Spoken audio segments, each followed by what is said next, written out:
Hello, good morning. Myself Parth Prajapati from Group 10, Future Batch. Today I'm representing video streaming using the RTSP. So first of all, what is RTSP? So it is real-time streaming protocol. It is application layer protocol, and the second thing is RTP, that is real-time transfer protocol. That is a transfer layer protocol. Now this transfer layer protocol and RTSP is used for streaming purpose to stream the live streaming of the any data, or we can live stream from the any camera as well. So in the RTP method, there are most commonly used four methods are there, known as setup, play, pause and tear down. So we will look upon them. The first one is setup. So it sets up the RTP connection by providing the required resources for the streaming purpose. So basically it starts the RTSP session between the client and the server. The second one is play. So play starts the data transfer between the client and servers and plays the video streaming. The pause, so that it temporarily halts the transfer of data and stops the video streaming. And the last one is tear down. So it ends the RTSP session, and after that it free up the allocated resources to the client side. The client server interaction in the RTSP session. So whenever in the browser we are requesting for any live streaming or in downloading any video file, then the first of all the HTTP GET request will be sent to the web server.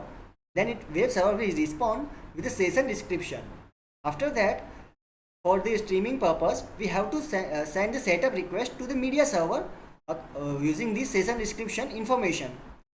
After that, after being set up, we can use the play, pause, close like methods of the RTP using the RTSP protocol.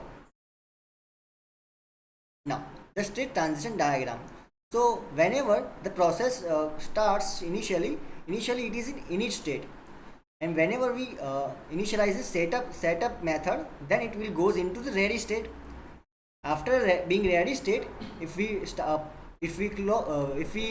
make a connection of play request, then it is in playing state. After in playing state, if we click the pause button, then it will be in the ready state again. And if it is in any state, if we tear down the process, the streaming, then it will go back into init state. So these are the state diagrams we can. Now let's look on the code. We will start by looking at the server codes. So this is the server.py, and we can see that here the server port variable is initialized with the command line argument, first command line argument that we have passed in the terminal window by typecasting into integer. After that, this socket function, it creates the socket for the server side. This is the bind function that binds the server with the server port number. Then this is the listen function. So it sets the limit. Here we have set the limit to the 5. So the server can listen at max 5 client at a time. So this is the listen function. After that, it is the in the while loop, this is in the listen state. Here if any client request comes, then it will accept that request using this accept function, and after that it will run the server worker code. So now let's look upon the server worker code. So this is the server worker code, and there are some initialization of some variables like setup, play, init, etc. So these are the init and run basic states that initializes and sets up.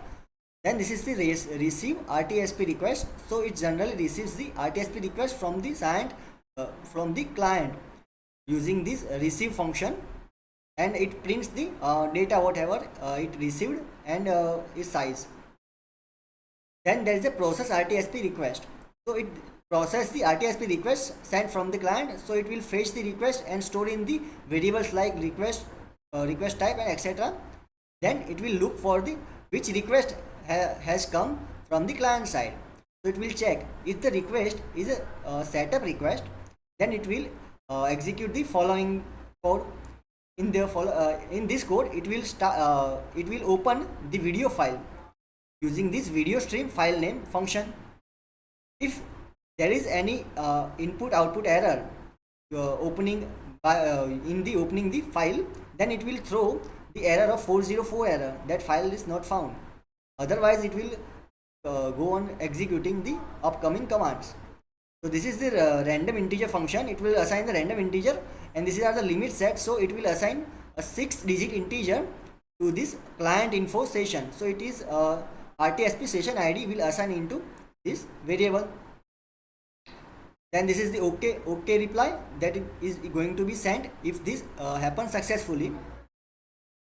Similarly, if the request is a play request, then it will create a thread, a separate thread for the streaming purpose, and using this threading method, and it will send the OK if by in successfully if this code executes successfully. Similarly for the pause request, so it will send it will set it to the ready state whenever we are pausing the streaming. Then this is a set command. What it does is it sets the internal flag to the true. Similarly, the tear down function also uses the set function that also sets the internal flag to the true. We will see that usefulness of that flag in upcoming code. Now this is the send RTP. So this is function used for the sending the RTP over the UDP transfer protocol. So this is the code.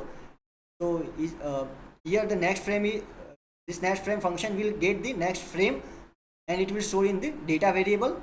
Similarly, these are the function that will use in initializing the RTP use for the UDP connection.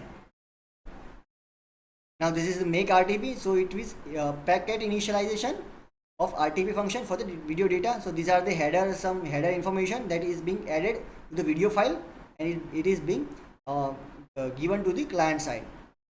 And this is the simple reply function. So what reply has to be sent to the client side? So if a code is successfully executed, then 200 code, that means OK. Otherwise there is an error, there are some errors, then it will send the according the error messages like 404 file not found, or there are connection error 500. So this is the server side code. Now let's quickly look upon the client side. So this is the client launcher PY. Now here we are extracting the information that is being passed from the terminal window, and we are storing it to the variable like server address, server port, RTP port, and file name. Now after that we are calling the client function and passing those all arguments into this parameter of this client function. Now the client will start executing. So this is the client code. Here we are initializing some variables, setup str, play str, etc. This is the init function that initializes the client function using these commands. Now this is the create widge. So this is basically the building GUI. So this builds the GUI, how the interface look like to us. So whatever we see in the output of streaming, the whole window will be created using this function. So it creates a setup button using this line of code. Here the button code will initializes the how button should look like. That means the width, padding of X, padding of Y, etc. will be passed in the parameter, and the button is how the button should look like. It will set in this function. What should be shown in the inside that button? So there is a setup string will be shown inside the button. It will be passing through this parameter. Now the command. So this is the command is going to be executed whenever the setup button is going to be clicked. Whenever we click the setup button, this is the command that has to be executed. And then there is a grid. It shows the in the whole user interface exactly where this button should lie up. Similarly, this is a play button, and it is initialize button. Then what should be inside that button, and there is a command, and where should it lie upon. So similarly, play button, pause button, and tear down button. Then there is a label. So it shows that where the video streaming should shown. So it says the label self master height equal to 19. Then it says it shows the video streaming height and width. This is the grid, and where should it shown? So this is the row column and column span that shows the where the exactly in the interface the video streaming should shown. Now, as we discussed, there are 4 methods, and for all those methods there are button handlers in the client side. Now, if the setup button is going clicked, then what it does, that it sends the RTSP request to the server of the setup request. Similarly, if there is exit client, then when tear down button is clicked, then what it does, first of all it sends the RTSP request of the tear down. After that, it executes the destroy function that destroys the all the cache and the resources that has been provided to this client for video streaming. Then there is a pause movie function. So whenever the pause button is clicked, then this is going to be executed. So it sends the pause request and the play request. So when if this process is in ready state, streaming is in ready state, then it will create another thread, and it will start the streaming of the video. Then there is a listen RTP. So it will listen RTP packets. So in this function, the client going to catch all the data whatever is going to be transmitted by the server. So here these are the function, and these are the codes that has been written for catching up those data in the client side, to catch up the frame numbers, data length, and etc. information from those packet numbers. This is the write frame, that is write the received frame to the temporary image file. So what we are going to be used in the video streaming frame by frame.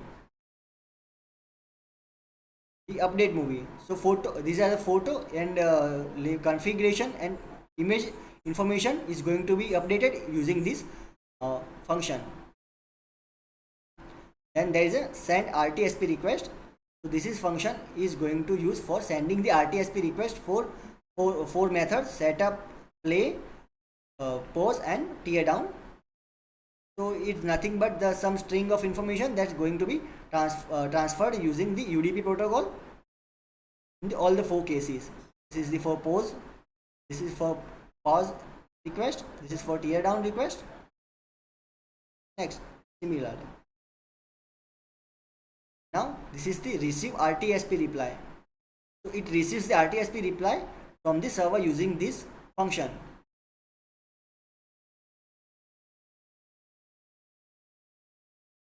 Then there is a pass RTS reply. So in this function, it pass the RTSP reply from the server. It note down the session ID, session number, and according information for using that going to be used in executing the function. And the last one is handler. So this is the handler is going to be used whenever we are explicitly close the GUI window by using this X symbol, or explicitly whenever we close the GUI window explicitly. So this is the code for the now let's see the implement the output of this code.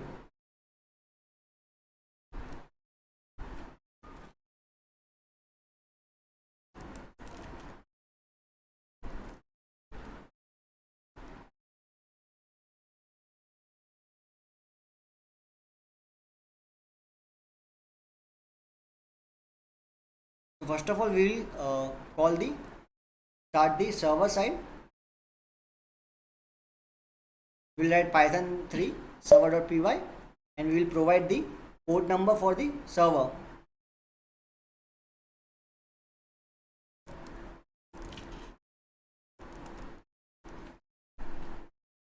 So here the server is started. Now similarly, we will write the code for the client side to start the client side. This is the code we're going to execute.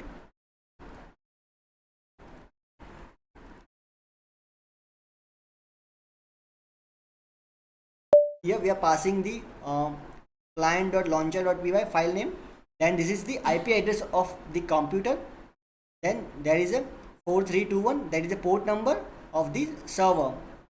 Then there is a 5001, that is the RTP port number, and this is movie.jpg. This is the file that we want to stream. Whenever we enter, the user interface pops up, and first of all we will send the setup request. So data has been sent to the server side. We can see on the server side it also is being received at the server side also. So this is server side. Now whenever we click on the play button, the video starts streaming. So in the client side we can see that there are sequence number is being increased and pops up this manner, and we pause it, video streaming is paused, and the sequence number and the data that's being received is also halts and pause for some time. You can see that this is sequence number or number of requests that is being received by this server side. So the first request was the setup, then second was the play request, this is the third request, that is pause request. Similarly we can have multiple requests from the server side. And the last one, this is tear down. Whenever we click on the tear down, it will closes the GUI interface and closes the client side. This is how it closes the interface. Thank you.